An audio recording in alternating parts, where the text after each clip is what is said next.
Hi everyone, आप देख रहे हैं मास मीडिया नेटवर्क अवाम की आवाज़। आज़ादी के 75 साल पूरे होने के बाद मास मीडिया नेटवर्क आपके सामने प्रेजेंट करने जा रहा है एक सीरीज जिसका टॉपिक है जश्न आज़ादी, जिसमें अलग अलग धर्म गुरुओं से हम बात कर रहे हैं और ये जानने की कोशिश कर रहे हैं कि 75 साल बाद हिंदुस्तान को किन किन चीज़ों की कमी रही, क्या चीज़ें ज़्यादा हो गई, किन नेताओं ने हिंदुस्तान को आगे बढ़ाने की कोशिश की और किन नीतियों की वजह से हिंदुस्तान आज पिछड़ा हुआ माना जाता है या फिर हो रहा है। तो आज हमारे सीरीज के इस एपिसोड में हमारे मेहमान हैं Bhante Dhammanag, Buddhist monk from हत्याड़, जो एक पॉपुलर पर्सनालिटी हैं। बुद्ध समाज में आपको बड़ा ही माना और पूजा जाता है। तो आज हम इनसे जानने की कोशिश करेंगे कि क्या हिंदुस्तान आज़ाद होने के बाद कितनी तरक्की हुई, कितनी नहीं हुई, किस तरह से इसको आगे ले जाया जा सकता था, किस तरह से इसे रोका गया। तो सर, मैं सबसे पहले आपको थैंकफुल हूँ कि आपने अपना कीमती वक्त हमें दिया। तो सर, इंटरव्यू यहाँ से स्टार्ट करेंगे कि आज़ादी का बुद्ध समाज में क्या मीनिंग माना जाता है। एक देश की आज़ादी को किस नज़र से देखा जाता है बुद्धिज़्म में। सबसे पहले तो मैं आपका मास मीडिया इस यूट्यूब चैनल को धन्यवाद देना चाहता हूँ कि वो आज़ादी के 75 साल के उपलक्ष्य में एक वेब सीरीज चरण की कोशिश कर रहा है, जिसमें काफ़ी लोगों ने मेरे पहले भी अपने अपने विचारों को साझा किया होगा और आज आपने मुझे मौका दिया, इसलिए आपको सबसे पहले मेरी ओर से, बुद्ध धम्म संघ की ओर से आपको ब्लेसिंग करता हूँ कि आपका ये चैनल जल्द से जल्द कामयाबी को और उस ऊंचाई को पहुँचे जिसके लिए आप प्रयत्नशील हो। तो मेरे ख्याल से अभी आपके जो सवाल है या जो आप मुझसे पूछना चाहते हैं जी, उससे आप सविस्तर पूछ सकते हो। तो मैं आपसे ये पूछना चाहूँगा भंते जी कि हिंदुस्तान आज़ाद होने के बाद 75 साल के बाद क्या आप इस बात को मानते हैं कि हिंदुस्तान आज़ाद होने में तमाम धर्मों के जो लोग लड़ रहे थे आज़ादी के लिए, तमाम का समानता से हिस्सा रहा? नहीं, आज़ादी की लड़ाई के लिए अगर हम देखा जाए तो भारत विभिन्न धर्मों का, पंथों का, कल्चर का, संस्कृति का देश है और यहाँ पे सभी धर्मों के लोगों ने भारत की आज़ादी के लिए अपना अपना योगदान दिया। जी, उनके योगदान की जो परिभाषा है उस समय के हिसाब से उनकी जो विचारधारा भारत की आज़ादी के लिए बैठ रही थी, उस हिसाब से उन्होंने भारत की आज़ादी के लिए अपना योगदान दिया। हम ये नहीं कह सकते कि किसी ने योगदान दिया, किसी ने योगदान नहीं दिया जी, लेकिन भारत की आज़ादी के लिए अगर देखा जाए तो सभी, यानी कश्मीर से लेकर तो कन्याकुमारी तक, ईस्ट बेल्ट हो, साउथ बेल्ट हो, नॉर्थ हो या फिर वेस्ट हो, सभी चारों जोन की ओर से जो नेता उस समय के अपने आप को नेशनल लीडर घोषित कर रहे थे या फिर नेशनल लीडरशिप में आगे बढ़ रहे थे, मैं सभी नेताओं का नाम तो नहीं लूँगा क्योंकि काफ़ी लंबी लिस्ट है। वैसे भारत की आज़ादी के लिए देखा जाए तो सभी लोगों ने अपना अपना योगदान दिया है, तो ऐसे नहीं कह सकते कि किसी ने योगदान नहीं दिया है जी। तो सभी ने अपना योगदान दिया, सभी ने योगदान दिया तो ही भारत आज़ाद हो पाया, अदरवाइज भारत आज़ाद नहीं हो पाता। आज़ादी के लिए जो लोग लड़ रहे थे, उन्होंने जिस उद्देश्य की लेकर आज़ादी की हासिल करने की कोशिश की, क्या आज भी वो उद्देश्य यहाँ पर बाकी है? वो जो ख्वाब था आज़ादी का कि हम हमारे देश को इस तरह से बनाएंगे, क्या 75 साल के बाद हमारा देश उन ख्वाबों को पूरा करता हुआ नज़र आ रहा है आपको? वैसे तो सभी जितने भी आज़ादी की लड़ाई में जितने लोग उसमें शरीक हुए थे जी, उन्होंने अपनी अपनी विचारधारा के साथ में आज़ादी को चाहा। फिर हम उस आज़ादी में अगर हम देखा जाए तो सबसे बड़ी अहम भूमिका नेहरू की भी रही है, गांधी की भी रही है और उससे कई ज़्यादा अहम भूमिका डॉक्टर बाबा साहब आम्बेडकर की भी रही हुई है। बाबा साहब ने जो भारत को संविधान दिया आज़ादी के बाद और उस संविधान के अंदर में समता, स्वतंत्रता, बंधुत्व और नीतिमत्ता की जो बात की कि भारत के अंदर में सभी समानता के साथ में रहे, बंधुत्व के साथ में रहे, भारत के लोगों में रहने वाले जो रहवासी है जी, जो यहाँ के अपने आप को सिटीजन कहते हैं, उन सिटीजन की भारत के दूसरे सिटीजन जो है, चाहे फिर वो माइनॉरिटीज़ हो, चाहे वो ना हो, हिंदू हो, मुस्लिम हो, ईसाई हो, सिख हो, बुद्धिस्ट हो, इन सब के प्रति एक मोरालिटी होना चाहिए, एक मानवीय नीतिमत्ता होनी चाहिए। तो उस नीतिमत्ता के हिसाब से उन लोगों ने जो भारत का रचनात्मक ढांचा बनाया था, आज वो रचनात्मक ढांचा कहीं ढहते हुए दिख रहा हुआ है। अच्छा जी। हम 75 साल का आज़ादी का जश्न तो मना रहे हैं, लेकिन आज की जो व्यवस्था है वो विजिबली और इनविजिबली एंड दृश्य और अदृश्य तरीके से डिस्क्रिमिनेशन की व्यवस्था है। क्या वजह है, रीज़न क्या लग रहा है आपको इन तमाम चीज़ों का जो आप कह रहे हैं? इन तमाम वजह का जो रीजंस है, उसका रीज़न सही में हम कॉन्स्टिट्यूशन की बात तो कर रहे हैं। कॉन्स्टिट्यूशन ये कहता है कि we are the people of the India. तो जब तक हम अपने आप को सबसे पहले भारतीय नहीं कहेंगे, जब भारत है तो ही मुस्लिम का आइडेंटिटी है, भारत है तो हिंदू का आइडेंटिटी है, भारत है तो बौद्धों का आइडेंटिटी है, जब भारत ही नहीं है तो किसकी क्या आइडेंटिटी? 75 साल आज़ादी को हो चुके हैं, कांग्रेस ने जिसमें से एक बड़ा हिस्सा वहाँ पे सत्ता में गुजारा है 60-65 साल। बीजेपी इस वक्त अपना थर्ड टर्म कंप्लीट कर रही है, तीसरा बार। 1999 से लेकर 2004 तक का एक 2014 से 2021 चल रहा है, जिसमें बीच में भी एक दो सरकारें बनी देवेगौड़ा साहब के वगैरह। तो क्या लगता है आपको, देश की जो दुर्दशा इस वक्त है, हम एजुकेशन में हम बहुत पीछे हैं, हमारा एजुकेशन पॉलिसी हमारी वर्ल्ड का अगर हम लिस्ट बनाएंगे तो बहुत पीछे आ जाएंगे। रेप केसेस में वर्ल्ड के 3rd नंबर पे हम हैं, एड्स में हम 2nd नंबर पे हैं। डॉक्टर से लेकर इंजीनियर्स की अगर मैं बात करूं तो एक लिस्ट यूएनओ ने जारी की है कि दुनिया में सबसे ज़्यादा डॉक्टर्स, इंजीनियर्स एंड साइंटिस्ट हमारे पास हैं, मगर फिर भी हम पीछे हैं। तो क्या वजह लगती है आपको इन तमाम चीज़ों की? किसी भी देश के डेवलपमेंट के लिए आप दुनिया की किसी भी कंट्री का सर्वे कर लो जी, जो कंट्री आज डेवलप है उन्होंने 2 पॉलिसी के ऊपर में काम किया। First education, second health. जी, आज हमारे पास में एजुकेशन पॉलिसी जो है टोटली कमर्शियल हो बन चुकी है, और हेल्थ जो नेशनल सर्विस होना चाहिए वो तो हमारे पास में है ही नहीं। जब हम किसी देश में रहते हैं, हम किसी देश के सिटीजन होते हैं, और फिर सिटीजन होने के नाते हमारा ये हक बनता है और गवर्नमेंट का ये हक बनता है कि हमसे वो टैक्स ले। जब गवर्नमेंट हमको टैक्स ले तो हमको क्या प्रोवाइड कर रही है? As a citizen of India government हमको क्या प्रोवाइड कर रही है, क्या सर्विस दे रही है? गवर्नमेंट जब तक हमको एजुकेशन की सर्विस फ्री ना दे, गवर्नमेंट हमको जब तक हेल्थ की सर्विस फ्री ना दे, तब तक हम अपने इंटेलेक्चुअलशिप को आगे नहीं बढ़ा सकते। और जिनकी इंटेलेक्चुअल आगे बढ़ चुकी है वो पेड वर्कर है। अच्छा, 2020 अगस्त में यूनाइटेड किंगडम के फॉरेन मिनिस्टर ने एक बयान जारी किया था। उन्होंने कहा था कि अगर इंडिया के पास जितने इंजीनियर्स, डॉक्टर्स एंड साइंटिस्ट हैं, अगर वो हमारे पास होते तो यूके आधी दुनिया पे हुकूमत करता। बिल्कुल ना। तो हम क्यों नहीं कर पा रहे? हम इसलिए नहीं कर सकते हैं क्योंकि हमारे पास में क्वालिटी को रिजल्ट नहीं दिया जाता है। यहाँ पे कास्ट सिस्टम ये सबसे बड़ा प्रॉब्लम है। कास्ट सिस्टम आप कह रहे हैं सबसे बड़ा प्रॉब्लम है, तो शुरू कहाँ से हुआ? आज़ादी के बाद तो तमाम जो आज़ादी के लड़ने वाले थे, जो स्वतंत्र सैलानी थे, वो तो तमाम चाहते थे कि तमाम मज़हब मिलकर रहें। फिर ये भेदभाव शुरू कहाँ से हुआ? किसने भेदभाव शुरू करने की भी जनता भी उतनी इसके अंदर जिम्मेदार है और गवर्नमेंट भी उसकी जितनी जिम्मेदार है। अच्छा, दोनों चीज़ है। अगर कोई भी देश तब तक विकसित नहीं हो सकता जब तक उस देश की जनता ये विकासशील ना सोचे, हम विकास के बारे में ना सोचे। आप तो ये बोल रहे ना, अभी हमारे देश में एक स्वच्छ भारत अभियान चला जी। आप मीडिया पे मुझसे गुफ्तगू कर रहे हो, सवाल कर रहे हो, कितने बसवा कल्याण के अंदर में या बिदर डिस्ट्रिक्ट के अंदर में रोज लोग नियमित तौर से टॉयलेट को यूज़ करते जो नेचुरल में नहीं जाते? ऐसी कितने परसेंटेज है? जनता तो अपने तरफ से कुछ नहीं करेगी ना। अगर सरकार उसको सुविधा नहीं देगी तो जनता तो इसी तरह से गंदगी फैलाएगी।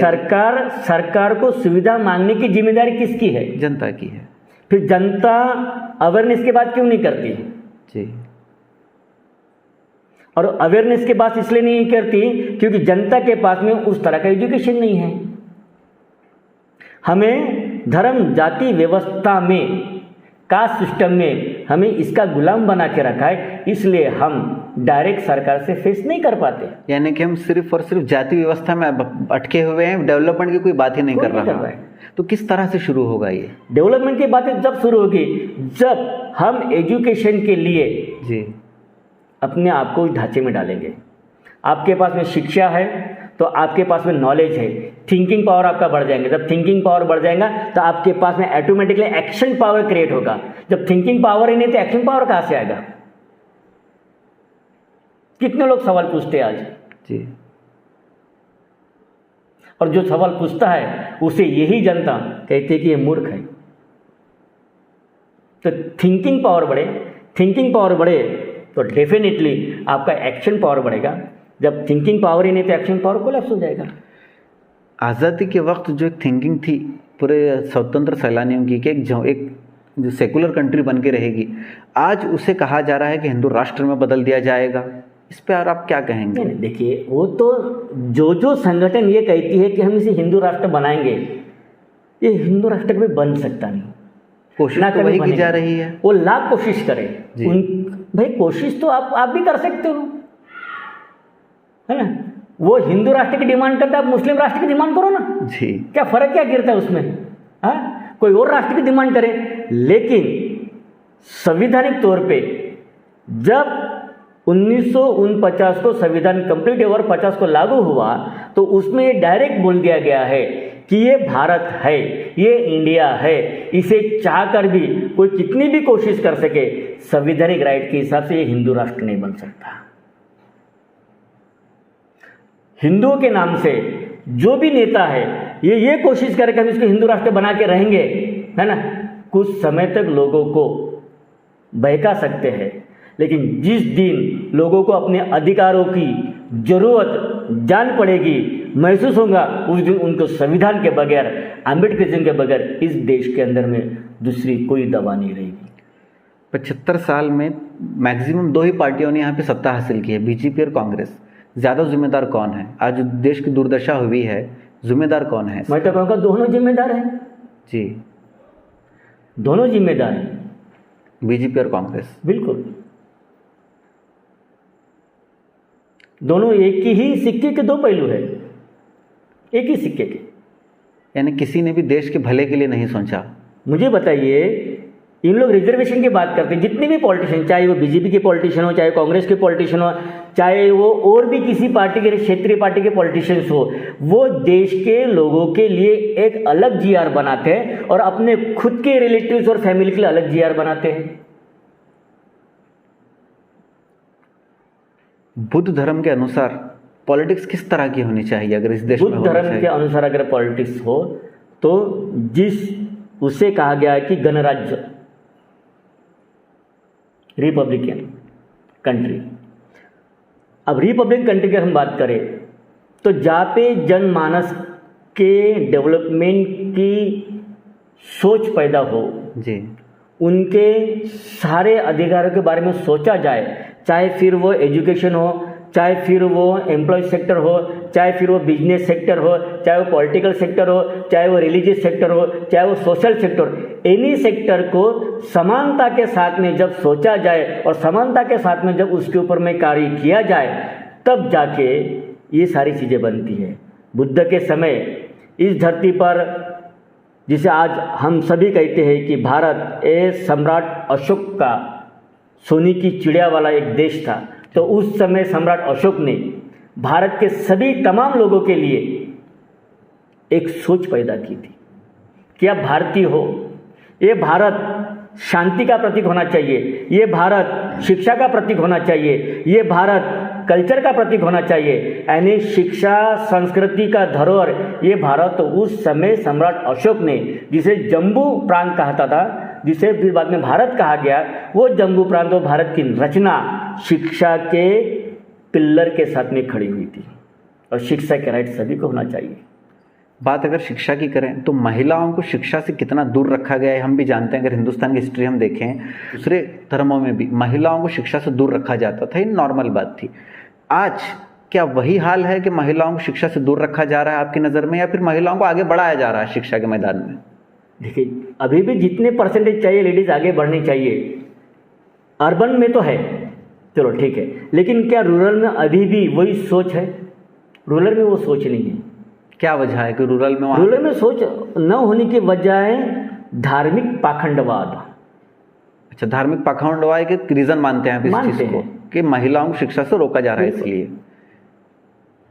क्योंकि कोई भी पेरेंट्स से कहते हैं बेटा तू पढ़ लिख के क्या करेगी, आखिर तुझे जलाना है, चलाना तो चूल्हा चौका ही चलाना है, जब पेरेंट्स से कह सकता है। लेकिन अगर जिस महात्मा फुले ने महिलाओं के शिक्षा के दरवाजे ओपन किए थे, उनकी पत्नी भी चूल्हा चौका करती थी, लेकिन उन्होंने अपने पत्नी को कहा कि आपको चूल्हा चौका तक सीमित नहीं रहना है, तो आपको पढ़ना है और पढ़कर और भी नारियों के लिए आपको आदर्श होना है।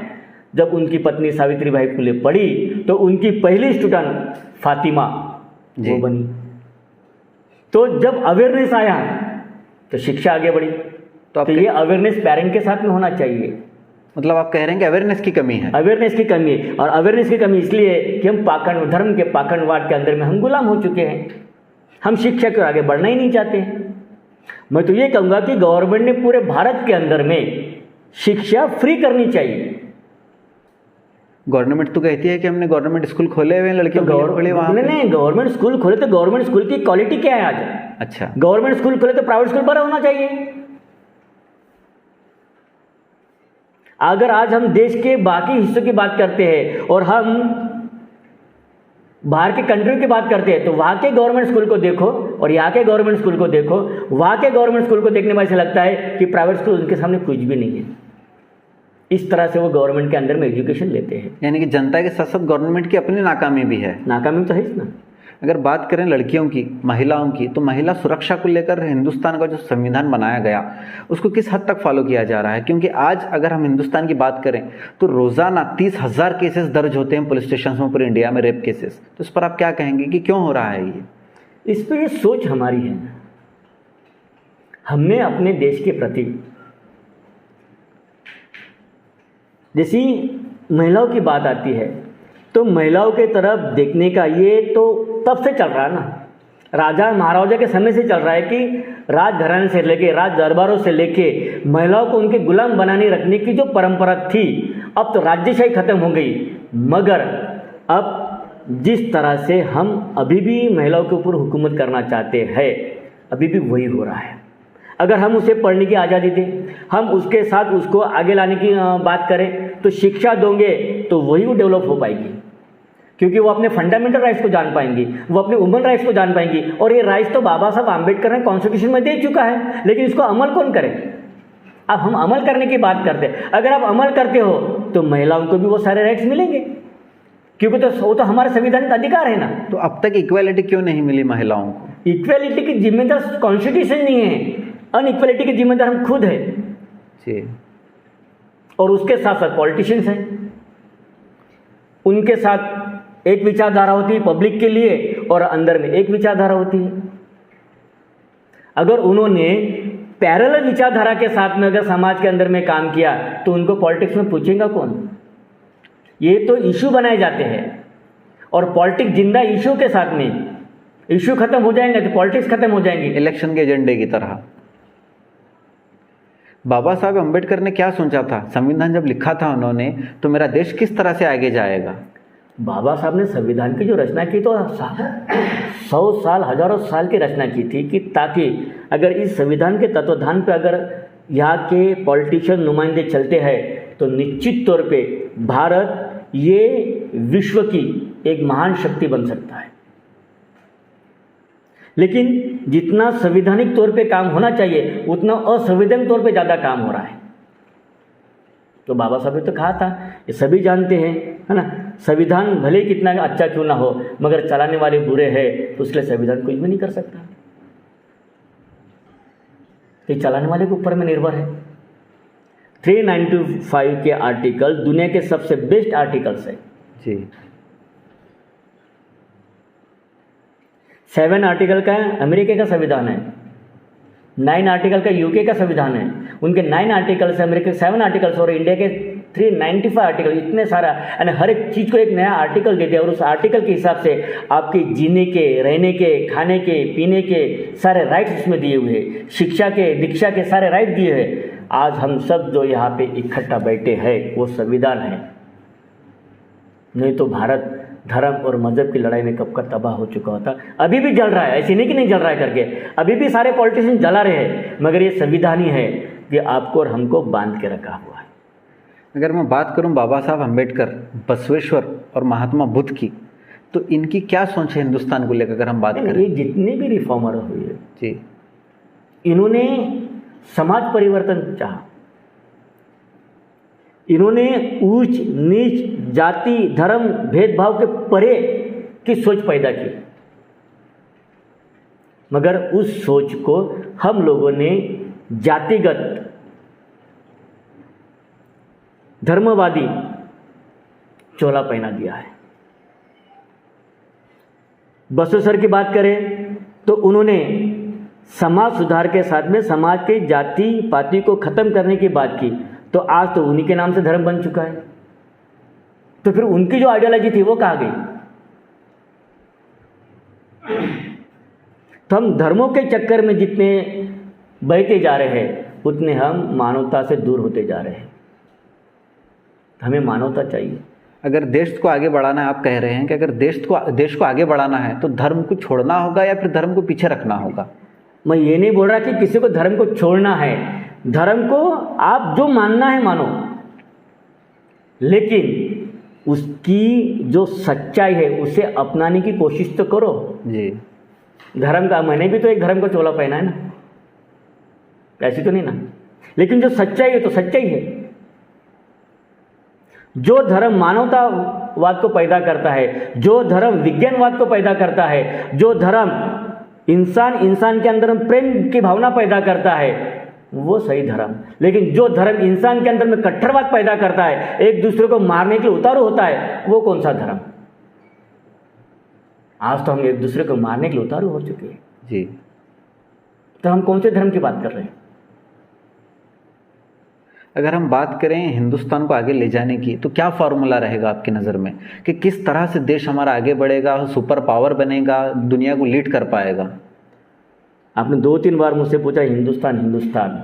जी, हिंदुस्तान नाम का कोई देश है ही नहीं, भारत कहेंगे।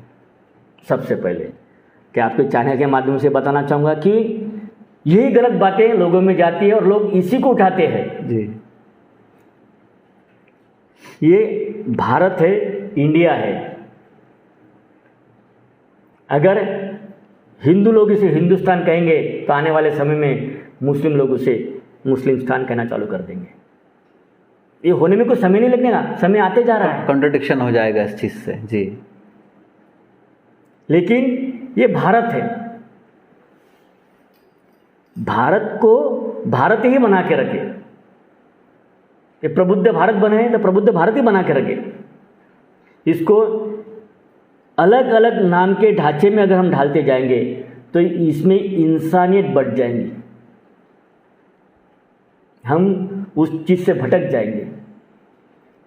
हमें राष्ट्रीयता से प्यार होना चाहिए, हमें अपने देश से प्यार होना चाहिए, देश के लोगों से प्यार होना चाहिए, और हमें अपने देश के लोगों से प्यार करना है। मैं ये नहीं जानता मेरे सामने कौन बैठा है, लेकिन मैं ये जानता हूँ कि मेरे सामने मेरा भारत का एक भाई बैठा है और मुझसे सवाल जवाब कर रहा है। ये मानवता होनी चाहिए। आज हर धर्म के जो लोग हैं वो कह रहे हैं कि हिंदू खतरे में है, मुस्लिम खतरे में है। क्या सच में ऐसा है या फिर बस एक बात बनाई हुई है लोगों को बहलाने के लिए? खतरा किस बात का? हिंदू कह रहे हैं कि मुस्लिम हिंदुस्तान में हिंदुओं को रहने नहीं देंगे, मुस्लिम कह रहे हैं कि हमें नहीं रहने देंगे, क्रिश्चियंस कह रहे हैं कि हमें डाइवर्ट किया जा रहा है, हमें मारा जा रहा है। तो हकीकत क्या है इन तमाम चीज़ों के पीछे? हिंदू इसके ऊपर अपना चिंतन करें कि उनको रहने दिया जा रहा है कि नहीं रहने दिया जा रहा है। मुसलमान इसके ऊपर में चिंतन करें कि उनको रहने दिया जा रहा है कि नहीं दिया जा रहा है। सिख इसके ऊपर चिंतन करें, ईसाई इसमें चिंतन करें, बौद्ध इस पर चिंतन करें। हम यही बार बार मैं कह रहा हूँ ना कि ये धर्मों की जब बात आती है तो बंटवारा होता है। ये तो बंटवारे वाली बात होगी ना जी, कि हम सुरक्षित नहीं हैं। कोई बोलेंगे कि मुस्लिम सुरक्षित नहीं, कोई बोलेंगे बौद्ध सुरक्षित नहीं, कोई बोलेंगे हिंदू सुरक्षित नहीं है। बिल्कुल देखा जाए तो कोई भी धर्म भारत के अंदर में सुरक्षित नहीं है, क्योंकि धर्म ही भ्रष्ट का कारण है।